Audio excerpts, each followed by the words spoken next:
you're traveling, you're in a hotel, you're on 5G, so this is kind of a good experience to see. You're tethered 5G with USB. I'm This is going to be a good I'm experiment to see, like, I'm USB tethered, so we're gonna give that a try. 5G's second. been pretty good here in Germany, I think. Nice. Excellent. And so the way that I see it, this is a test of not only 5G in Germany, but also how does StreamYard handle possibly adverse network conditions like this. So, yeah. Yeah, But and also then another thing. I've also got a travel. I'm using a small travel mic. It's a very small boom microphone. I bought that quite a few years ago. It's got a 3.5 millimeter jack on it, intended for going into a headphone port on an iPhone, and I've got a small extension cable, and that's going into the microphone port on the laptop. So I wanted to get away from the small mic on the laptop, but didn't want to bring the Yeti with me. So how does it? Do you think it sounds okay? I'm really impressed with its performance. And Okay. I mean, it's like a little shotgun mic. Is that an accurate? It. Is it because I think meant it's to go on a yeah. It's called phone, I think right? it's called a shotgun mic, isn't it? Am I wrong? Yeah, that sounds right. We'll put a Okay. link in the Yeah. It's description, and we'll look yeah. All right. after the fact and see if it's a shotgun or not. So I think there, there's even I think there's a I think there's a newer version which has got USB on it. I'm sure. But anyway, nice. I'm we impressed. actually have So we pretty much have a monolithic topic for today's episode, don't we? we do, we do. Do you want to introduce it? Yeah, it is amusing in that I feel like in the near future we might need to have an episode where we don't talk about 3D printing, but today's It's our today podcast. We can do what we want. today you messaged me yesterday evening and Yeah. just said, Nick, uh, Prusa Mark 4 has dropped, and I then watched their video, and I mean, it was quite. I wasn't. I feel like they maybe could have done a little bit of a teaser to let us know that something was coming. You know, maybe I could have a week of build up of excitement. I don't know. It seemed a bit like a quiet launch almost. Yeah, that's a good point. And I think we all knew that the Prusa Mark IV was coming for a long time.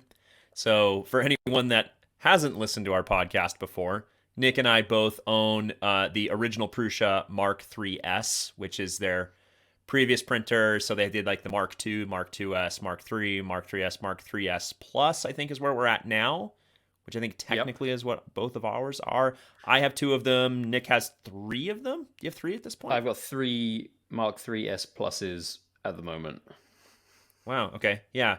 So even for like a long time on Prusa's website, their 404 page it said Prusa MK404, and then it had like a cloth draped over a Mark III.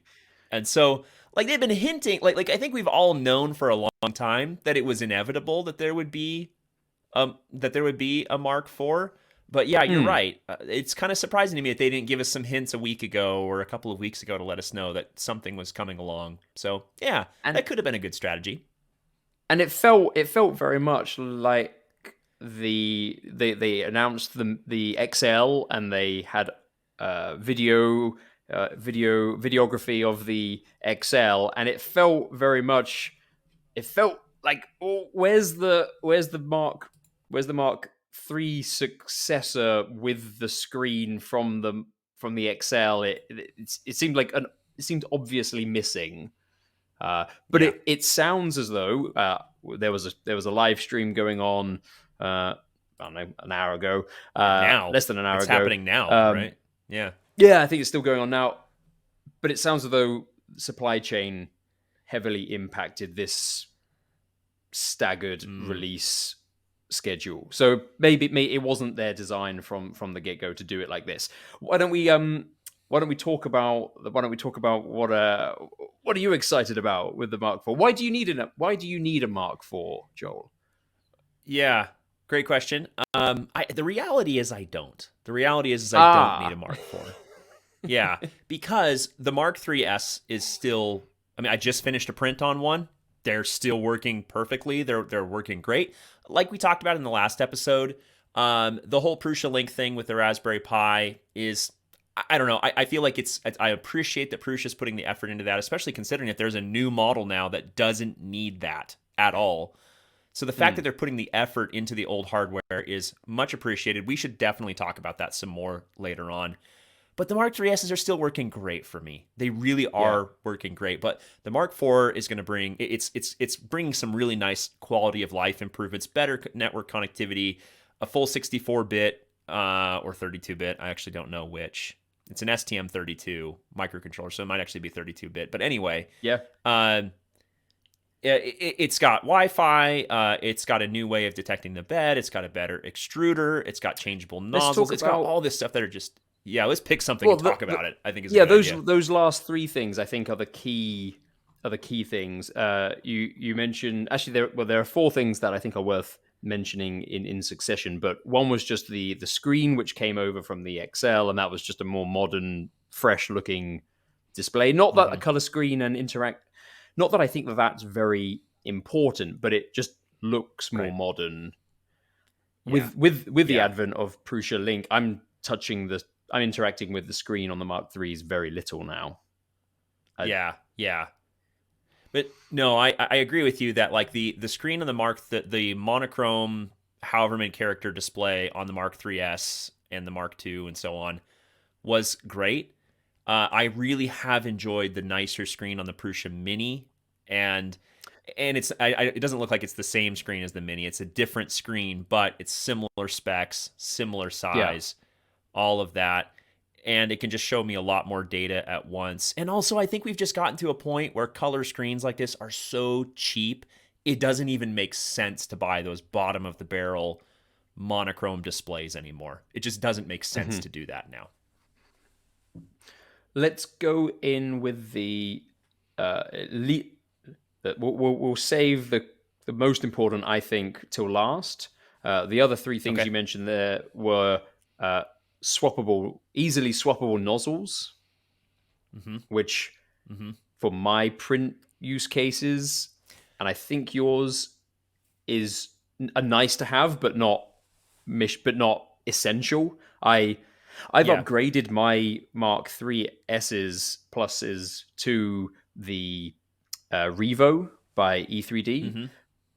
but basically because when swapping a nozzle, I want to do it with ease rather than Yeah. bring the thing up to temperature, get out the torque wrench, get it to do. It's a song and dance if you have to bring the heat block up to temperature and then set it to a particular torque. Whereas the Revo, you take the filament out, you let the thing cool down, and then you unscrew it by hand. And it just pops right out. Yeah. It just pops out. Yeah, changing nozzles has been around in 3D printing for over a decade now. I mean, nozzles were swappable on my very first 3D printer, but it was a little brass nozzle that was threaded in. Like you said, you had to heat up the hot end. You had to use a wrench to break free this little nozzle and risk breaking your hot end, by the way. Like I feel like every Mm, time you change nozzles, you are risking breaking your hot end.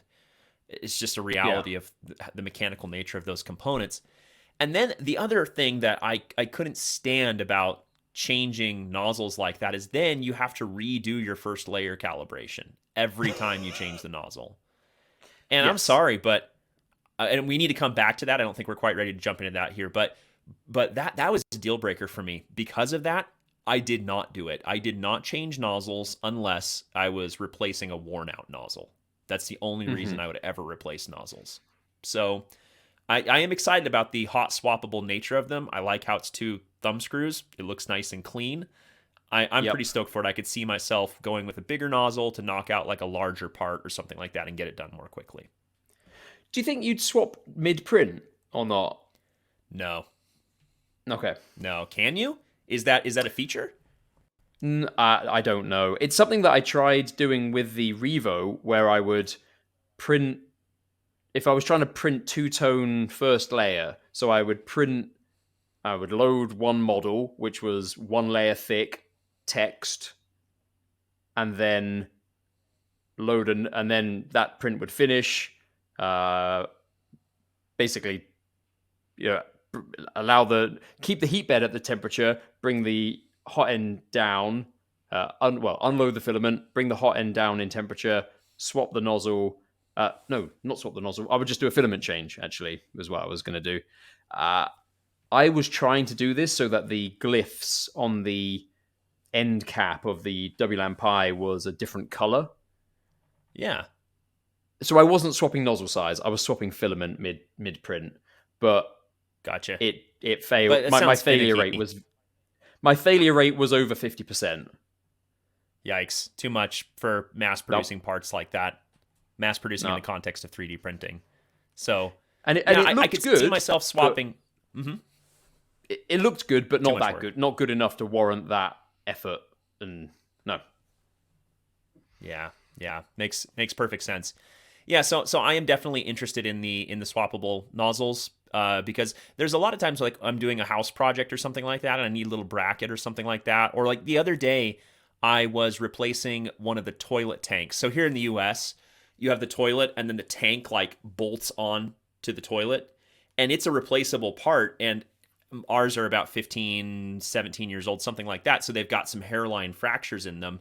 So I need to replace them. Well, there's a large nut, like a nut that's like 3 inches across, like it's big, and I just Yep. don't have a big pair of channel lock pliers to break it loose. What do? I get Infusion 360, I mock up a quick wrench thingy, and I go to print it, and that's going to be 45 minutes. Dang it. Plus cooldown time, so I can, not Okay. tear apart my bed getting it off. So it would be pretty cool to swap in like a zero point 0.6 mil nozzle or something like that and shave that down to 20 minutes, Mm-hmm. instead of 45, which so I'm definitely excited about the prospect of swappable nozzles, and I could see myself using that feature. So yeah. I think we can go straight into the bed leveling thing, and being Uh, naturally being, because that's huge. I mean, not only swapping nozzles do you have to reset that, but even if you swap between, to be honest, for sheets. me, I found, well, sheets between textured and smooth, definitely. Mm-hmm. But even like, I found some filaments seem more dense than others. Mm. So, Yeah. if I even within Prusa, if I change color, I was getting a perfect first layer, but now I've swapped colors. I'm not. I need to bring the nozzle down just a tiny bit, because Skosh. otherwise, Yeah. yeah. It's Yeah. so what's the deal there? Well, okay. So Prusa announced that they're no longer using. Is it induction sensor that the Pinder probe is? Does it use induction? It's basically detects metal, the presence of metal or magnetism, right? Yeah, If I remember I thought it was correctly. just metal. I thought It it just detected metal, but I don't know how. Yeah, it detects metal. That's my understanding as well. Magnetism or not, I'm not sure. But uh, if you replace, if let's say that you replace a nozzle, well, when you install the new nozzle, it is going to be a tiny amount. That the hot end is going to be slightly longer or slightly shorter than it was prior. It's just when you screw something in like that, the length of the hot end is going to change. And so, sure, that Pinda probe can detect where the bed is, but it doesn't understand where the bed is in relation to the nozzle. It just Mm. understands where the bed is, and you have to set that manually.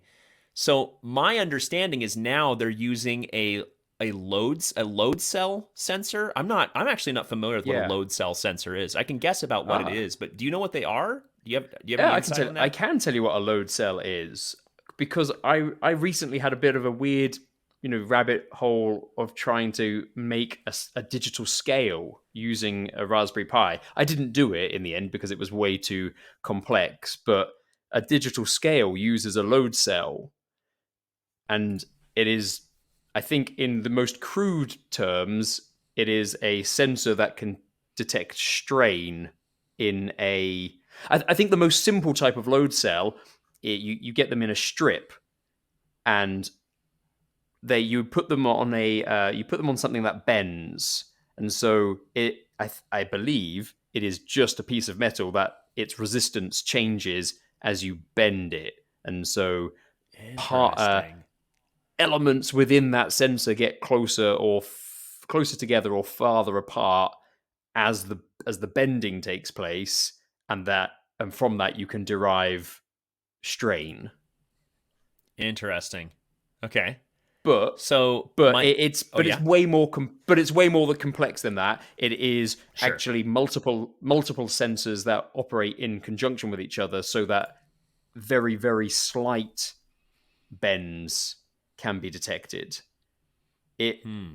like I say, in order to make a digital scale using a Raspberry Pi, I think that you actually need 4 load sensors uh, to get together connected by something called a Wheatstone bridge. And at that point, I have to bow out because I have no Okay. idea. But Yeah, but I can see why.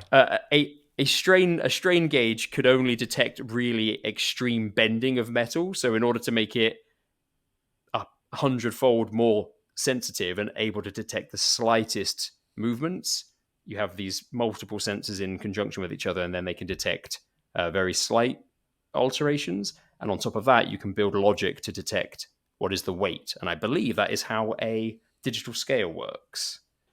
Interesting. Okay. Yeah, and I have one of those. I All have a little cheap $10 scale. Yeah, So all of this to okay. say, the Mark III, all of the printers, all of the printers from Prusa up to date have used a sensor which detects where the print bed is rather than touching it.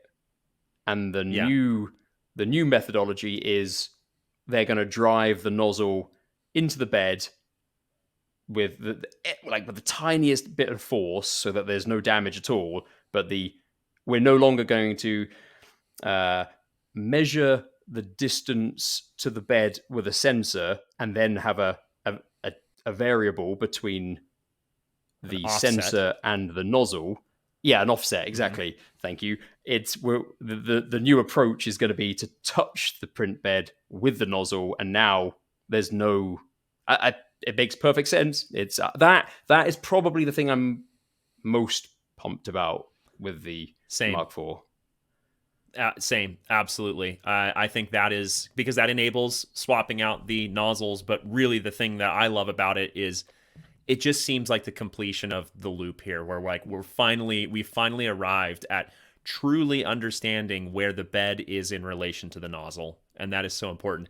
And this type of this way of measuring things has been around since the dawn of time. My brother, his second CNC mill that he built, like, which, let's face it, CNC milling like paved the way for 3D printing without a doubt.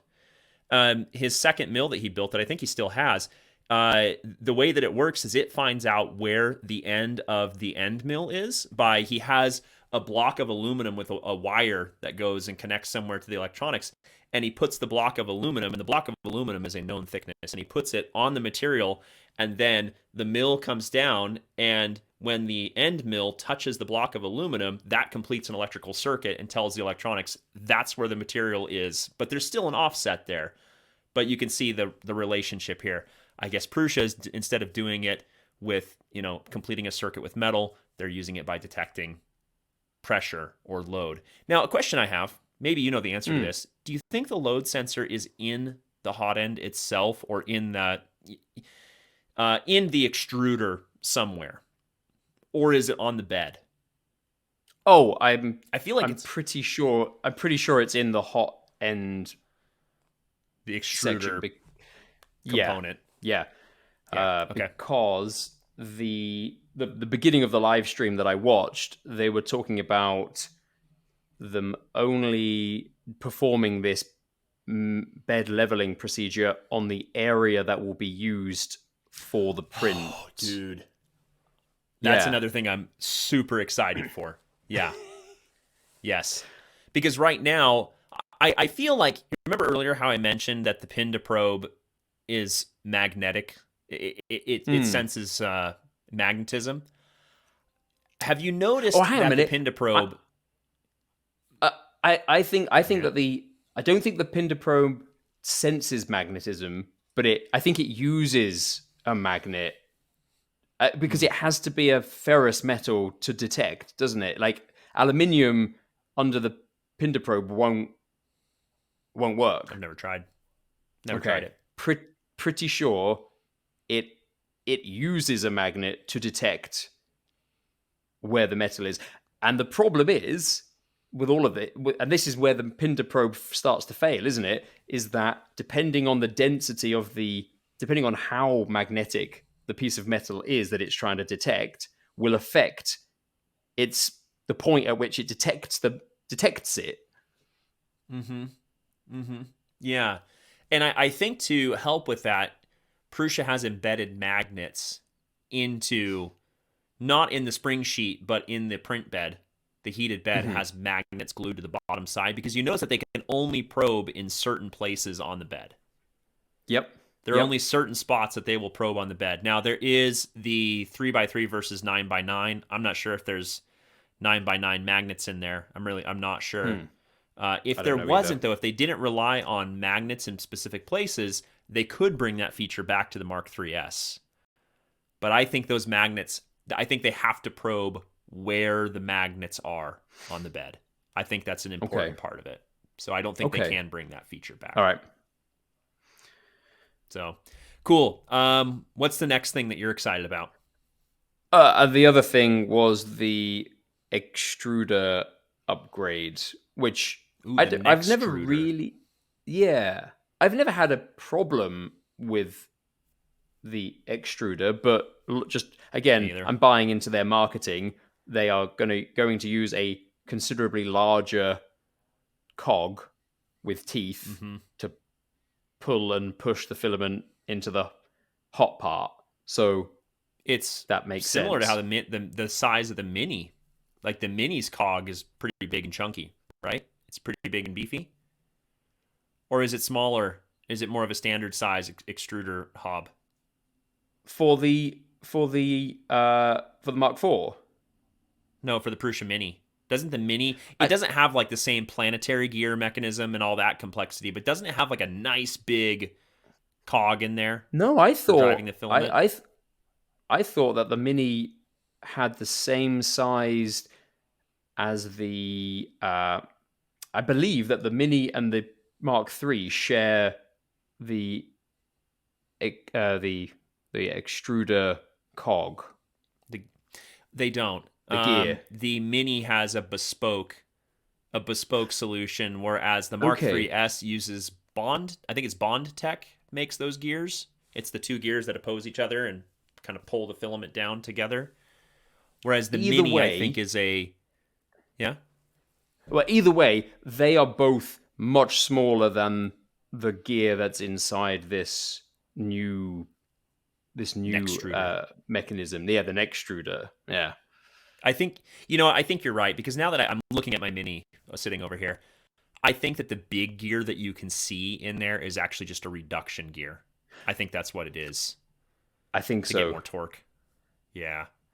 Okay, so yeah, Which I'm with you that I've never really had a problem with the drive gears in the Mark 3S. In fact, moving to those Bondtech gears, I felt like was a big upgrade already. So I'm kind of surprised that they decided to go to something else. Maybe it's for really soft filaments like flex filaments or something like that. Maybe that's the purpose behind it. I did have problems on my Mini though, if you remember, I did suffer from skipping where Mm-hmm. we think it was due to heat creep in the hot end, but the size of the the size of the teeth on that gear was a problem because if it struggled to push the filament through the Bowden tube, Mm-hmm. the uh, you got shavings of the filament in those tiny little teeth, and then Mm-hmm. now the gear could spin but not push any Yep. filament. Whereas it looks as though that will be much less of a likely outcome with this much larger diameter gear. Anyway, that Yeah. Agree. Yeah. So that's gonna be interesting. I'm not like dying to get my hands on that. That's a nice looks like a nice improvement. My guess is they've tested it extensively and they probably figured this. They probably found that this is a better solution. So yeah. on What that else? What else are front, you excited about? well, Han, just let's just jump over the fence for a moment. You say Sure. you mentioned you think they've done. Do you think there's an argument to? I mean, should I wait before I place an order? I mean, like, is there a period of time where we want to let them the early adopters find little quirks? I mean, the nice thing with the Prusa printers is that there is no buyer's regret, really, because as they release upgrades, you can install them. I mean, there are even upgrade Yes. paths from the Mark III to the Mark IV. Yeah. Yes, I absolutely. don't. Yeah, that is a great question. Yeah, I have thoughts on that because when the Mini came out, I bought one. I was in Prague when it came out and saw the announcement happen. I like 3 or 4 minutes after the announcement dropped, I saw it. So I was very quick to buying. Like I was in the right time zone. It was the middle of the day there. I was like, boom, done, buy. And it was practically waiting for me when I got home. Not quite, but it was, a couple weeks after I got home I received it. Then you bought yours relatively quickly, and then remember Fernay bought his relatively quickly. Uh, Mhm. you had issues with it. You had issues with the nozzle or with the extruder stripping out the filament and Yep. clogging, right? And it took me longer to have those issues, but I had them too. And then remember we convinced Fernay to buy a Prusa Mini. Remember that? I mean, I that's do an remember. episode. There's an episode. Yeah, he never did get around. He's a busy guy. He has a lot going on. He never did get around to using that printer, so I ended up buying it off of him. I needed another printer for WLAN Pi case production, so I bought it from him, and I used it in stock form for printing a bunch of cases. And then I sold it to my cousin. My cousin was looking to get an Ender 3, and I was like, let me make you a deal on a better printer. So I cut him a deal on the Mini. His started doing it too. And so at this Ah. point, I am fairly convinced that it had an extruder heat creep issue, which on the Mm. early ones, I think the Bond Tech improved heat break fixed that problem. It's like a $10 upgrade. It fixed it on mine. It fixed it on yours, right? Yep. Yep. So I have recommended to my cousin to install that part. I was like, hey, here's the fix. Go do it. It worked on both of ours. However, the later ones did not seem to have that issue. I've not heard widespread issues of the Okay. Mini having that really significantly after the launch. So that leads me to believe that yes, there was an early issue, and that Prusa did fix it. They just fixed it quietly and didn't make a big announcement about it, which is fine. I, But I it, understand why. yeah, yeah. I I don't know if it was a. I don't know if it warranted an announcement. Really, Yeah, it wasn't like probably not. it wasn't a Yeah, recall scenario, was it? nah. No, it was like, Ah. hey, we didn't use quite enough thermal paste on the heat break or something like that. Is probably what that I think that might be what the solution was like better or more thermal paste or a change in how they applied the thermal paste to get the heat out of the heat break. That's my guess. Could have been an So, application so thing, because definitely when I replaced the heat break on that, naturally the tolerance between the heat break tube and the heat exchanger is very tight. But it means that mhm, when you smear that thermal paste on the heat break tube and you mhm. slide it on up into the exchanger, most of it got scraped off. Yeah, it just wipes it all off anyway. Yeah, Yeah, yeah. So, maybe they drilled an extra hole in it and injected thermal paste into it after they'd already put together. I don't know. I'm just making stuff up, but yeah, yeah, something like yeah. that. That sounds So, like you're making stuff up.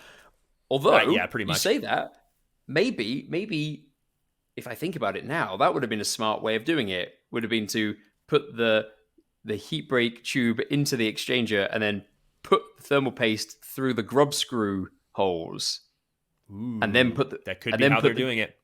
and then put the grub screws in on top, and that'll like force it. Yeah, Yeah, there we go. maybe. That's only So, 2 years too late. That revelation. yep, we could have sold that idea to Prusa.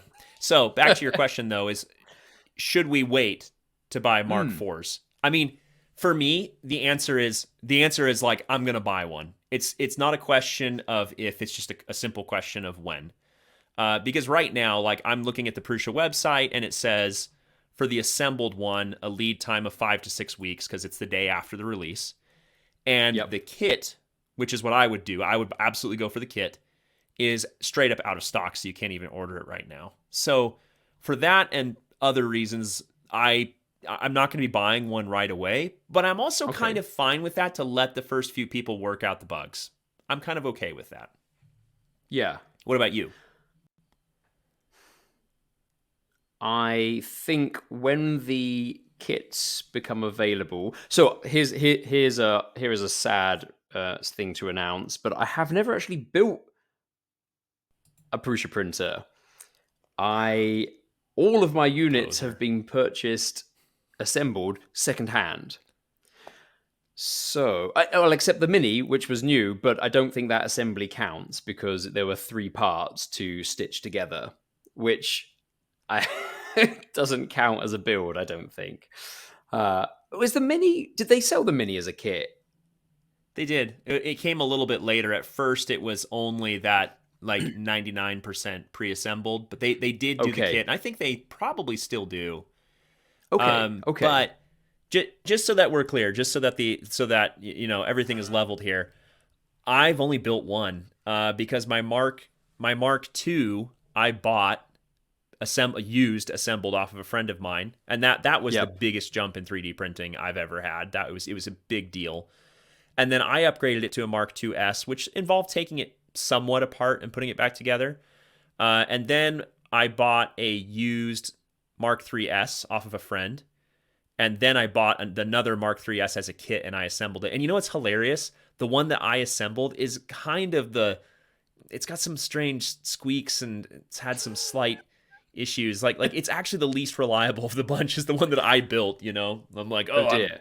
I'm Joel Crane, like master of 3D printing. I've been doing this for 12 years. Yet the one that I assembled is like kind of the weakest one of the bunch. And The then of weird course, one.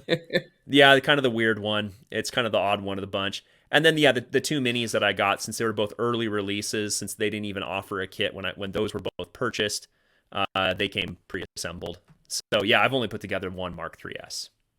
Okay. Well, let me answer your question. I think when the kits become available, I will seriously consider purchasing one.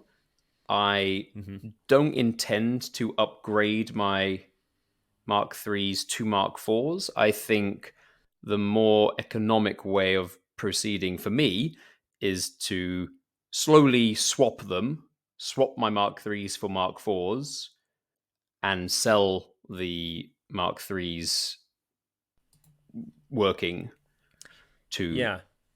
to other people. And I want to come back around to that because there's a thread that I want to pull on there a little bit. But before we do that, I want to make sure we've kind of gone through all of the, I don't know, all the improvements that are here.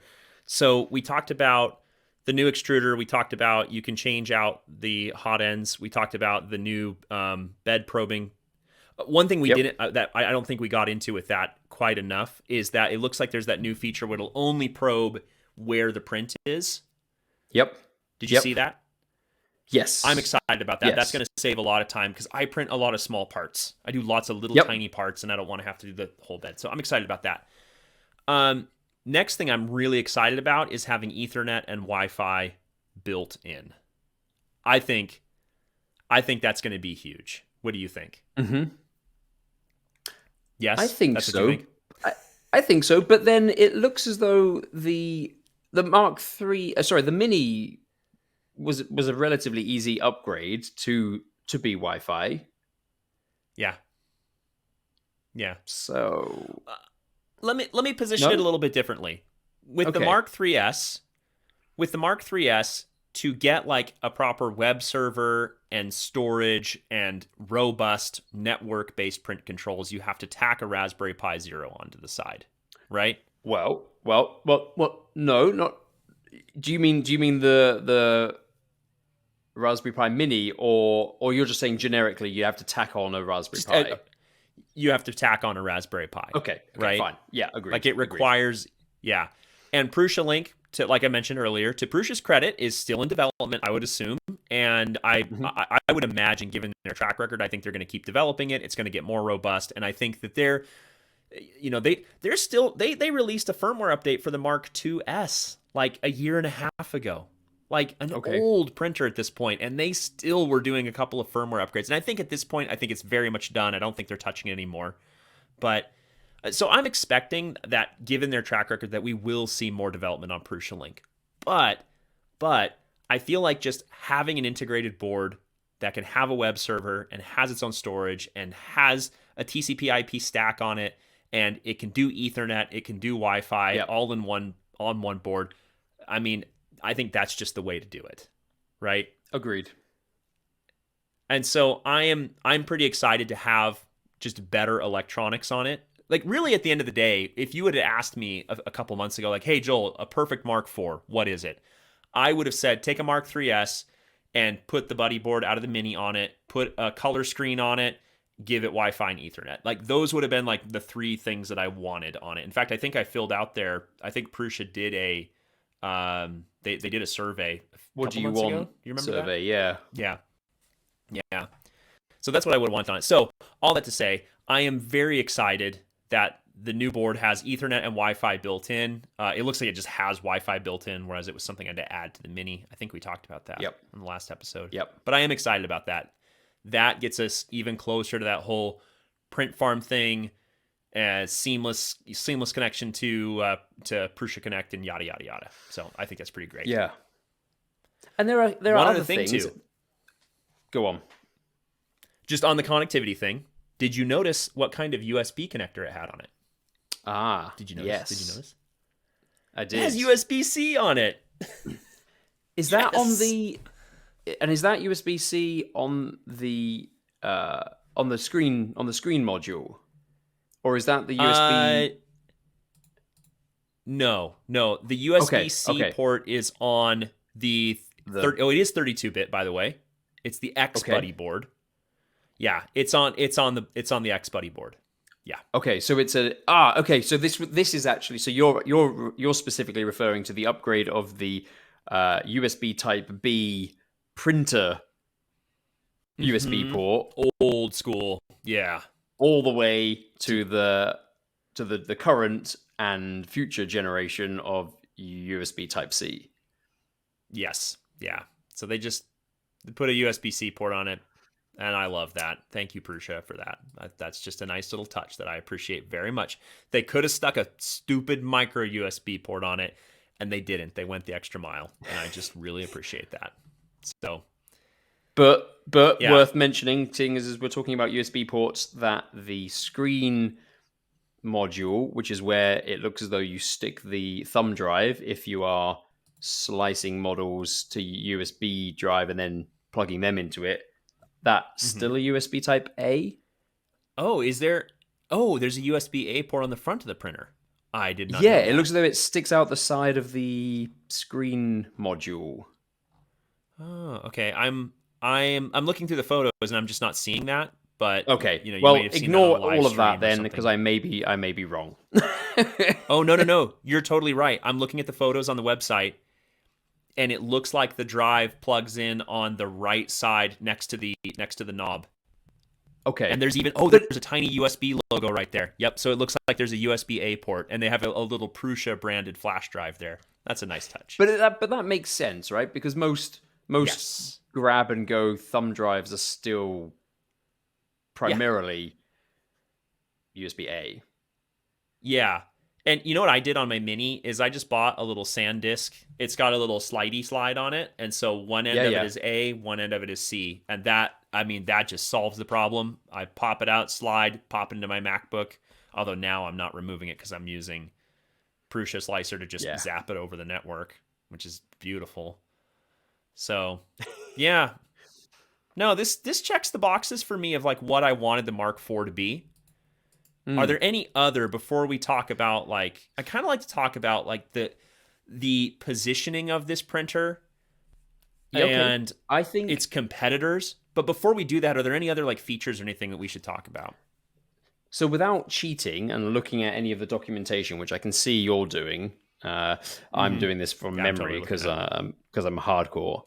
I think it looked interesting that there will be an upgrade to the multi-material, which right now I don't have any desperate need or desire for multi-material, but it enthuses me that they are continuing to develop that, because at some point I would like a robust solution from Prusa, because they are my brand of choice at the moment. Same. That's primarily because of your introduction to the brand, but also from my experience so far with 3D printing. But I like the idea that they will at some point produce a robust multi-material solution. Whether or not I get one or not, I feel like Hmm. that's a good thing to have. I'm not really excited about multi-colored Same. prints, but I can Same. see there being some pretty, like, with a but soluble support material prints Hmm. that that excites me, because, and for that you would need a multi-material solution. Yeah. Agreed. Agreed. Yeah, I see that is where the interest is for me as well. But at the same time, I feel like, I don't know, 3D printing is just slightly complicated enough that I'm kind of happy to keep it simple with just a Yeah, single material. I yeah. was a bit surprised that there is going to be an MMU3 with the Mark IV. That is surprising to me. Really? But Do you hey, think it had yeah. been Um, I, dropped? I I guess I felt like the Prusa XL was just kind of stepping in as the new, like, oh, that's the new multi-material thing with the tool changer and blah blah blah. So which is a much which is a much cleaner approach to multi-material, to change the tool yeah, head. yeah, I think so. I think so. So And is I that a good guess segue? that is perfect, because I was just about to start talking about the multi-tool head thing being a differentiator, which is exactly where you were going to go about positioning with their this model, with this Mark IV in the product line. So over Yeah. to you, Joel. Yeah. Okay. So let's talk about product positioning then. Let's talk about where the Mark IV is positioned within Prusa's product line, and then I want to think about the rest of the printing world out there and kind of what's going on. So you've got the Mini, which is your base, kind of your base model, your entry level, which I still think is a very good entry level printer. I think it's a very Oh, solid one. agreed. Um, Anybody who's interested in 3D printing and isn't sure whether it's going to be their thing or not, or they don't think they're going to be printing every day, but they would like to have a printer in the house, not take up too much mhm. space. Mini, absolutely the gateway printer. That's the Yeah, place to start. That is the appropriate place to start. yeah, agree. So we've got that, and then on the high end, you've got the XL, the Prusa XL, and then the multi tool head XL, which is to me like the premium, super duper mega premium printer. And are those a CoreXY platform? Have you heard of CoreXY printers? I You have, have. and I yes, the XL is. Okay. Okay. So I've heard a lot of people suggest that the Core XY is, for all intents and purposes, the best, fastest, and most solid printer chassis type out there. Like, it's the best way to go. In Do you fact, want I've to? even Do you heard some want to? people. Do you want to explain? Do you want to explain it a bit more?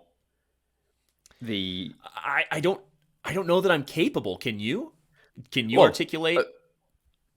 maybe I'll explain my understanding, and you correct me if I'm wrong. But Perfect. I thought it was, the primary difference was uh, the printers that we have played with to date. The print bed stays at the same level all the time, and the nozzle goes up as the print is made. But with Core Yeah. XY, the nozzle stays at the same height, and the print bed is lowered away from the away from the print head. Is that not what you mean by Yeah. Core XY? No, I think you're right. I think that is the definition of CoreXY as far as I know. And there's Okay. a website here called CoreXY.com that I did not know about until I googled it seconds ago. So I think not only does the print bed move down, but the print Yep. bed on the X and Y axis is stationary. It doesn't move. In fact, I've heard the term lately. I've heard this new term called bed slinger popping up all the time. Like, oh, it's a bed slinger. So the Mini is a bed Ah, slinger. Mark 3S is a bed slinger. The Ender 3 is a bed slinger, so on and so forth. Mark So IV apparently the is print, a bed slinger. Is a bed slinger. Yeah, and I think it's kind of a derogatory term. I think it's meant to be a bit derogatory to be like, look at how much better the CoreXY platform is. So the if the XL is a CoreXY, no, doesn't the print bed not move on that? On or doesn't the I'm trying to remember the how No, things work on the XL. no, the XL's definitely CoreXY. On the XL, the largest offering from Prusa, the print bed only moves up and down, and the Okay, you're nozzle right. moves Moves X and Y. X and Y and not Z. Okay, and I have definite proof that this is a CoreXY printer because from the Prusa website, the original Mm-hmm. Prusa XL is a large-scale CoreXY 3D printer. Okay, yep, it's definitely CoreXY. Okay, so Mini down here Yeah. for $500 ish. It's somewhere in that range. I forget exactly what it is now. It's gone up a bit. Uh, then at the top end, you've got the Prusa XL, which just the single tool head one is $2,000. That's an expensive printer. That's a lot of Yeah. printer. It's more printer than I want. Like a lot of people have been asking me, so you're gonna order an XL? I'm like, no, I don't think so. I don't need the build volume. I don't need the speed. I don't think I need that. Plus, I have a bit of a problem owning a 3D printer that's roughly worth the same amount as my car. You know, like the two most expensive items that belong to me personally, there's my wife's car and my house and blah blah blah, but like my car is worth like $2,500, my MacBook is worth like $1,800. Like those are like the two most expensive daily Sure. use items that I own. I don't want to own a $2,000 printer. I don't need it. But so then you've got the Mark IV at $800 for the kit, or Mm-hmm. $1,100 for the printer. So it actually does kind of sit like nicely in the middle from a cost perspective. I don't know. What do you think about that? I I agree. In fact, now I'm going to cheat, but am I right in thinking they dropped the price of the Mark III Is in the Mark III still for sale?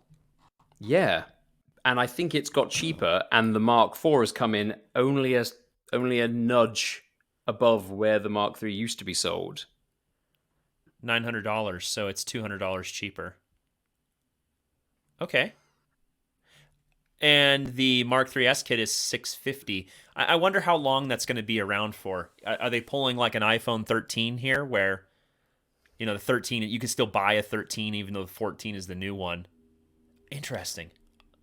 But I mean, Very interesting. but there is really I think for a lower price point, the Mark III has a place. I mean, there is no. It's not obsolete, is it? The Mark IV does not No. obsolete the Mark III. And we need to talk about that. That's something I very much want to loop back around to is the non-obsolescence of the Mark III's. But we need to talk about this positioning thing first. But Okay, yeah, yes, please continue with the positioning. yeah. Well, okay. So I don't know. That kind of wraps up my thoughts on the positioning within Prusa's product line. Do you have any more thoughts about that before we move on from Prusa's product line specifically? Just No, thinking. Okay. no, I don't. Cool. Okay. On to the broader everything within 3D printing. So Hmm. this release in particular, I was just kind of scrolling through Twitter and looking at the responses to the release, and more than ever, I feel like Prusa is no longer positioned as like the premium 3D printer company. They are no longer that.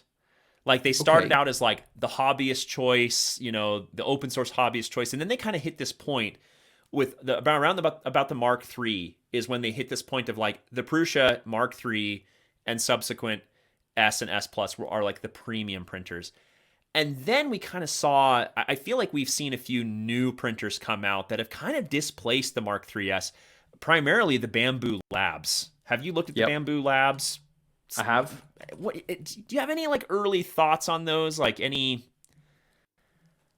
My any, my I early, don't know. I mean my early.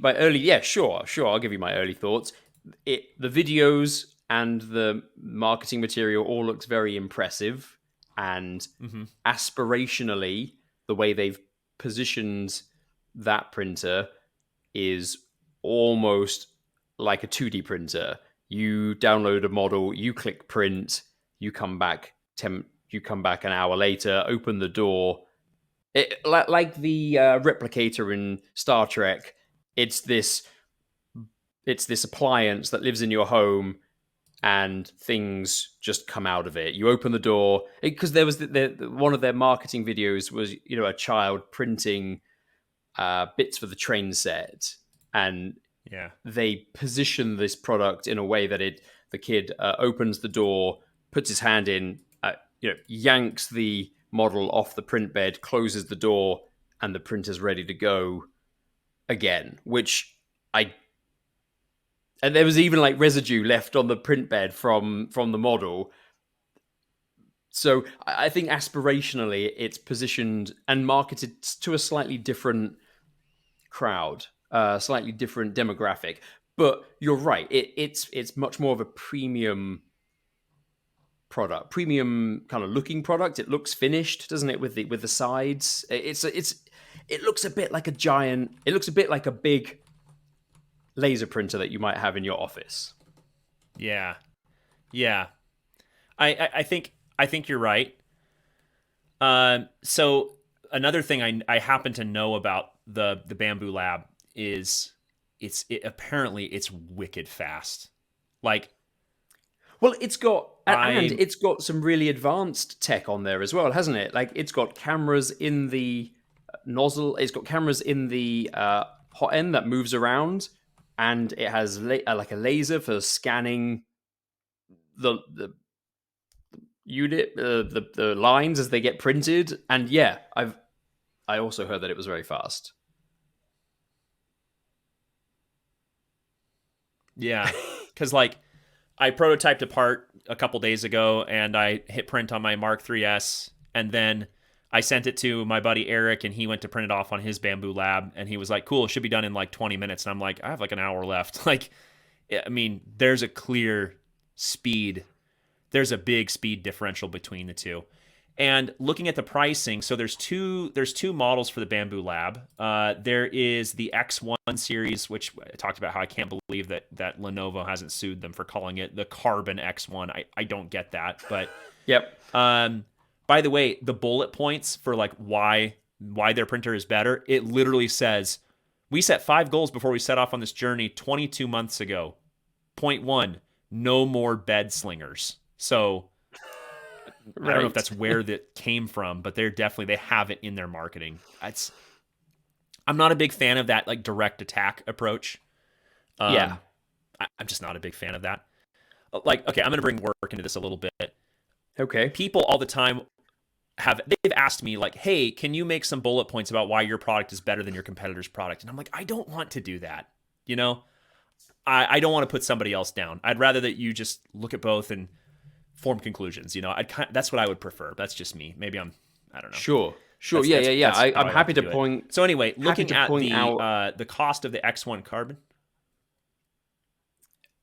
I think my connection is jibbing out a little bit, but I was just going to say I am happy to create bullet points about why my product is good, but I'm not going to do that by slinging mud at the other. Yes, precisely. Yeah, you're picking up on exactly what I'm throwing down. By the way, I can tell your internet connection has gotten pretty awful. It's been breaking up quite a bit. I can still understand you. I'm able to make out what you're saying, but it's gotten pretty bad. So we'll monitor it. We'll see how things go. But hey, good job 5G so far. It's actually done pretty good considering what we're asking it to do. So anyway, seems like it's stabilizing now. So that's good. So anyway, the Carbon X1 is, and I've got to wrap up in about 10 minutes, by the way, just so you know. The Carbon X1 is going for $1,200, and the Carbon X1 P2P or whatever, what is it? P1P is $700. It is a stripped down X1, I believe. So they're definitely I think Bamboo Lab is absolutely eating away at Prusa's market share a bit here. Yeah. And I saw quite a bit of negativity about the Mark IV, like, why isn't it a CoreXY? Why would I buy that when I can get a Bamboo Lab for $700. And so, I mean, those are really good questions. My If I had to throw out like what my concerns are, I've heard some prominent members of the 3D printing community suggest that Bamboo Lab has a very toxic community, that the community around it is like not good. Whereas, and I don't know if that's true or not, I've just heard prominent people Sure. saying that, people that I trust. Whereas I think Prusa's community, you and I have both been involved in that community, like it seems really healthy and it seems really strong. So it's got that going for it. The second issue that I have with Bamboo Lab is I don't know who they are. I don't know where they're based. I don't know who their people are. I don't know anything about them. That's my fault. That's not their fault. Whereas Hmm. Prusa's got a good story around them. You know, Joe Yeah. Prusa's been in the 3D printing since the dawn of time, since literally 2011 or 2012 is when I started hearing about Joe Prusa and his printers. And also, they do a lot of kind of stuff to improve humanity. Like, you know, during COVID, they did a lot of stuff to try to print healthcare products and things like that. So I don't know. Thoughts, comments, anything you can think of? I feel like I've been talking for a long time. My thoughts in response to that are I look at my own behavior and feel that relatively a, I am a relatively brand loyal kind of individual. And so I have Okay. started with Prusa. I like what they have done. I like what they are continuing to do. And I would consider other brands, but only when something significantly compelling comes along. I feel the same way about my Apple equipment. I like Apple gear. Yeah. If something genuinely better and compelling and I have a use case comes along, I would not outright dismiss it. But if I kind of like the way the Apple stuff works, I like the way the Prusa Yeah. stuff works. Yep. Me too. So Prusa would need to do something to upset me, and there would need to be something significantly better for me to swap at this point. I never say never, but Yeah. I currently have no desire to stray away from Prusa. I've I like I say, I'm repeating myself. I like what they are continuing to do, and I like their Mm-hmm. attitude. Yeah. Yeah. It's a lot of it has to do with attitude for me, which again, I recognize that it's unfair that I don't know the attitude of their competitors, but I know Yep. their attitude, and to me, it's very good. It's a very good attitude, and I like how they have positioned themselves. I like how they handle themselves. I like that they're open source, all that. So Yeah. yeah, so you know, I'm still definitely I'm a little concerned for them at this point because I just see so many people going to alternatives. I just really hope Hmm. but then again, like on their live stream a few minutes ago, it sounded like they sold out and then some already. Like it just, I heard somebody say record breaking release yesterday. Okay. I don't know if it's true or not. I hope it is. I hope it is. I guess Cool. maybe a final comment on that. I think Mm-hmm. that on your Prusa no longer being the premium brand, I think part of that might be the aesthetic. You know, Yeah. the bamboo specifically looks like a finished product, like the laser Yeah. printer, whereas the Mark III, the Mark IV, the XL to a degree. Oh, in fact, yeah, the Mark IV, the XL, and many of the other printers where you can see the the belts and the cogs and the struts that make up the thing. They they still have a hobbyist aesthetic to them, which appeals to me. I have no problem with that, but to many people, I think that is a negative point. Yeah. Yeah. I agree. I think you're right. I think the fact that the X1 Carbon has a complete look, I think is a big selling point for it. And I get that. That's fair. That's very fair. Yeah, So Just not One, relevant to you or I. no, not relevant to us because my printers mostly live in the closet. Like I'm not looking for Yep. art pieces. I'm looking for function. So, but I also happen to think they look pretty cool. But that's just me. So, uh, one last thing. Earlier we talked a little bit about how the Mark 3S is no long. The Mark 3S like isn't. It's not irrelevant now. Mm. And Mm. one thing I saw a lot of on Twitter yesterday is I saw several people reply to Joe Prusa and say like, I just bought my Mark 3S 2 months ago and now it's garbage. Like you released the Mark 4 and the Mark 3S that I bought from you now is like it's outdated. I feel like I got cheated. Blah blah blah. I saw this a lot when I worked in tech support at PrinterBot back in the day. That whenever we released a new printer, Yeah. I would get flooded with angry emails from people saying, I just bought 3 months ago, and I bought a week ago, or I bought 2 months ago, and now there's a new one. And that was so frustrating to me, and it's still frustrating to me today because it's like, is the thing that you bought, does it work any worse than it did the day you bought it? Now, I understand feeling like, oh, I just spent money on something and now there's something new out for approximately the same price, and the thing that I bought is now devalued slightly. In fact, I felt that way about my Mark 3S. It's like, oh, okay, well, if I wanted to sell them or something like that, they're now worth a little bit less. That's just a sad reality of them, right? So I don't know where I'm going with this. I guess I'm just venting frustrations with people in general, just the way they think about stuff. Destin Sandlin, who runs the YouTube channel Smarter Every Day, there's something he says all the time that I love. He says, comparison is the thief of joy. Comparison is a thief of joy. Mm-hmm.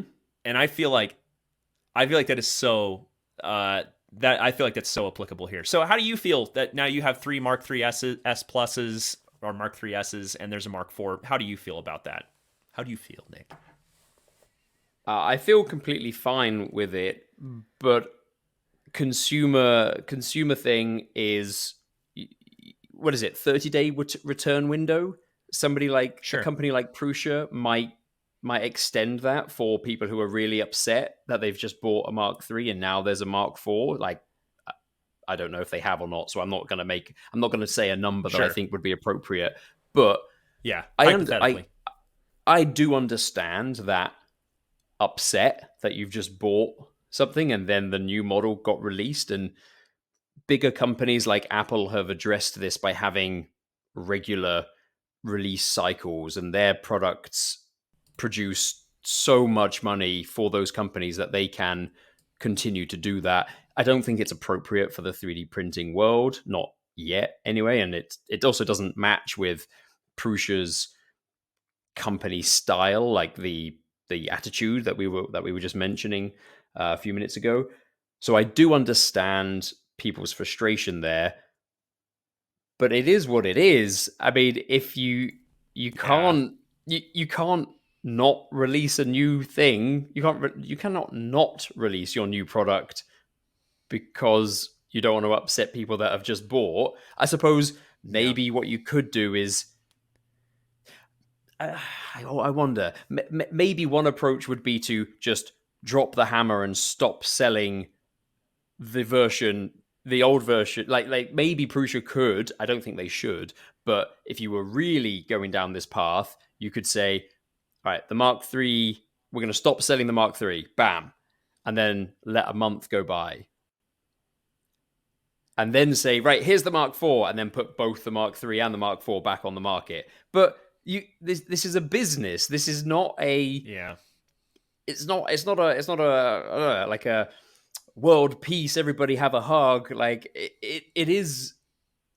There is a business here, so they can't. They have to. There are business realities. Uh, Plus, you can upgrade from the Mark III to the Mark IV. It is absolutely not obsolete, and it is. Yeah. I don't know what the solution is. I don't like it, but it is what it is. Yeah. And Joe did say that he kind of did a by the way. He said that hey, we have upgrade options. Basically, they're doing kind of a tiered upgrade option where you can upgrade you can make your Mark 3S a 3.5 for like 250, and then that's the only price I remember for sure. And then the 3.9 is like 400, and then an upgrade to a 4 is a full, I don't know, it's like 550 or something. I don't remember the price, but they And so they what? basically have three upgrade different, tiers. and you upgrade different components with each of those, like a Yeah. 3 point. Yeah, okay. So like for example, the 3.5, you don't get the new extruder or any of the advantages of the new extruder. Like you're just, it's like motion components. It's not even motion components. It's more like just like the board and the XBuddy board and things like that are things that you upgrade. So, and he said the goal, like I don't know if he said the goal, but he said this will keep all Mark 3S's relevant for 5 years, is what he said. So I think it's kind of cool that they're thinking about that. Like, what Have is they the run life announced? of a Mark 3S? Did they are all of those things on the website? The upgrades. Yep, all there. Okay, I need to have a look at those because maybe Maybe. they might be more appropriate for my units. Like rather than, because what I was saying earlier was I don't see me upgrading all three of mine all the way up to being Mark IVs. It seems Right. unnecessary. They probably have good residual value as they are right now as Mark IIIs. But if it turns out I really want the uh, load cell sensor, the Yeah.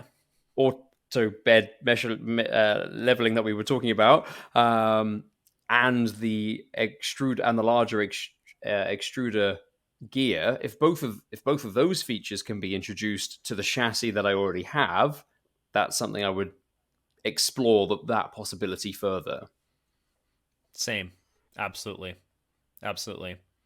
But yeah, for the next few weeks at least, next couple of months, I think I'll stick with my Mark 3S's. Keep enjoying those. And yeah, take another look here in a Great. little while once they're shipping smoothly and everything.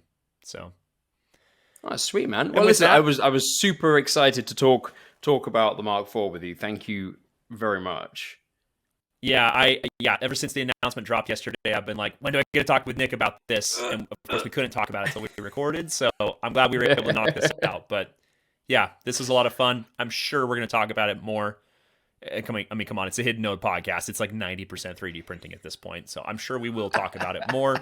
But we also have lots of other great things in the hopper to talk about. So let's get back on the phone soon and things let's that be sure to talk things that again. things that at least we think are Aren't great. Yeah, Yeah, and are not 3D printing, right? So, maybe. all right, Nick, I got to run. Asterisk. Catch you later, man. Bye. Exactly. See you, Nick.